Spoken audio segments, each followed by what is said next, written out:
For our project, we did Kolkata, India. To give you an introduction, it is located in eastern India in the state of West Bengal. The population is about 4.5 million. The extended population is a little over 14 million. A third of the population live in slums, which is about 1.5 million people. They have a monsoon season, which is highly concentrated rainfall between June and September. About 75% of their rainfall is received between June and September. Their temperature increase is about 1 degree Celsius since 1900, with a projected additional 1.2 to 1.8 degrees Celsius by 2050. There's a monsoon flooding increase. The 100-year flood area increased from 6 to 16%, and the population affected rose from 10 to 28% in the past 100 years. The sea level is rising 1.3 millimeters per year over the past 100 years and is projected to increase 27 centimeters by 2050. The primary vulnerability concern is flooding. Also, the flood vulnerability is accentuated by the nature of land use as well as the socioeconomic characteristics of the population. In a 100-year return period, Calcutta is going to witness flooding in excess of 25 meters. This is going to impact 41% of the area and impact 47% of the population. As far as land use, Calcutta is not doing a very good job. They have uncontrolled construction in natural drainage areas, notably the wetlands, low capacity drainage and sewer infrastructure. The sewer network covers 55% of the total area, and heavy siltation and inadequate maintenance of these structures significantly decrease hydraulic capacity of the sewer system in Calcutta. Also, the slope and the transformation of the wetlands into the urban area make drainage very difficult. Water coming into the city is through surface water from the Hooghly River, and groundwater comes from pumps. Local groundwater depletion trend is observed. The water going out is through combined sewer and stormwater drainage system. It's 140 years old, inadequate, and collapsing at the city edge, which is the site of slums. There are 600 million liters a day of sewage and rising, which causes frequent overflows, which causes contamination. During high-intensity rainfall, there is a loss of lives due to flooding and epidemics due to polluted waters. So based on the rest of our risk assessment, we decided that at the city level, adaptive capacity is relatively low. It's one of the least planned cities in the world, which leads to a lot of land use conflict. And there's also no specific climate action plans or really disaster management plans. And we said the adaptive capacity externally on the state and national and international level is a little bit higher. And in the national and international level, there's been funding from the Asian Development Bank, coupled with the state government and the federal government to help with projects.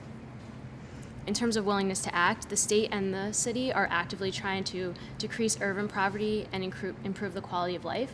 So they prioritize infrastructure development and environmental improvements over climate action because those are immediate threats. So just to sum up, Calcutta is very large. It has an extremely dense population. It's 100 times denser in the slums than in the rest of the city. Local climate shifts will lead to more frequent and intense storms. And because of the existing infrastructure problems, this will increase mortality and from physical threats and disease. Sea level rise is obviously more of a global problem, and also the decreased water from the Ganges is because of the Himalayan glaciers. So that's not something that's directly happening in the city, but it's impacting the water situation in the city. There'll be a smaller supply of water coming into the city from both groundwater and surface water, and also more wastewater management from flooding. These problems get multiplied in the slums. Unregulated urbanization is leading to toxic industry in the slums and poor drainage and sewer infrastructure. And the adaptive capacity of the city itself is very low because there's not really any existing plans in place. We said that in the short term and in the long term, adaptation is really the most realistic way to deal with these problems. In the short term, we think that it's really important to create evacuation shelters in the slum areas. In terms of longer term goals that have to do with water, we think that it's important to secure water supply for the city, since there is going to be a decrease of both river water and groundwater because there'll be less recharge as precipitation patterns change. We want to reduce land subsidence to protect infrastructure and people as sea level rises. And also we want to support the East Kolkata wetlands essential functions to the city. It treats wastewater, and they actually have the largest wastewater aquaculture program in the world, and it also buffers against storm surge and inundation. So for the first goal of building shelters, we just kind of found some basic information on what these structures should kind of be like. Obviously, they should be high up concrete structures that should be located in the actual sediment itself so that people can get there in walking distance in a hurry. The second goal is to secure the water supply, so we want to increase the area of treated surface water, it's the piped water through the city, into the slum areas, which will take the stress off groundwater overdraft and just ensure, cleaner water to people as water quality becomes more of an issue with increased temperatures and precipitation and flooding. And to reduce land subsidence, really, a lot of what we read said that the groundwater overdraft and pumping of groundwater is kind of making the land less secure, so coming up with a plan for sustainable groundwater development will be really important. And in terms of protecting the East Kolkata wetlands, it's actually out of the city's jurisdiction. The wastewater kind of goes into canals and leaves the city, and that's the end of the city's responsibility with it. But at the state level and at the international level and the national level, all the conservation practices are really important. So just in wrapping things up, Calcutta is going to feel climate change effects at the local and regional level.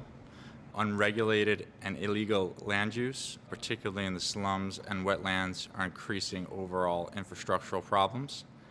Adaptation is the most effective way to reduce water-related climate change risk, which is obviously a high priority. And in the longer term, we need to secure water supply, create sustainable development guidelines to reduce groundwater overdraft, and also ensure conservation of surrounding resources that provide important ecological functions.